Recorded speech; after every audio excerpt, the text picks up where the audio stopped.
মুসলমানদের সবচেয়ে বড় ধর্মীয় উৎসব ঈদ উল ফিতরে পরিবার পরিজনের থেকে দূরে থাকা প্রবাসীরাও চেষ্টা করেন আনন্দ সময় কাটাতে। ফলে ঈদের সময় প্রবাসী দর্জিদের ব্যস্ততা বাড়ে কয়েক গুণ।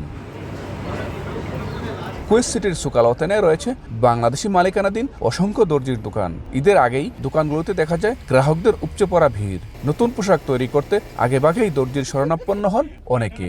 আমি সব সময় এখান থেকে আমার ব্যবহৃত ইউনিফর্মগুলো, ড্রেসগুলো এখানে বানিয়ে থাকি। অন্য সময়ের চেয়ে ঈদ উপলক্ষে পোশাক তৈরির চাহিদা থাকে অনেক বেশি। কাজের চাপ বেশি থাকলেও বিষয়টি উপভোগ করেন কর্মচারীরাও। ঈদ উপলক্ষে রাতে 2টা-3টা পর্যন্ত কাজ করি। আমাদের এখানে মাশাআল্লাহ কাজের ভালো।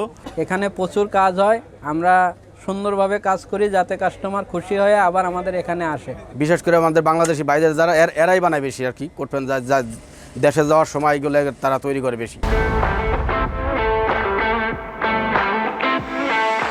গ্রাহকদের আকৃষ্ট করতে পোশাকের নতুন ডিজাইনের বিষয়ে সজাগ দৃষ্টি রাখেন দোকান মালিকরা। কে কার চেয়ে ভালো পোশাক বানাবেন এ নিয়ে চলে নীরব প্রতিযোগিতা।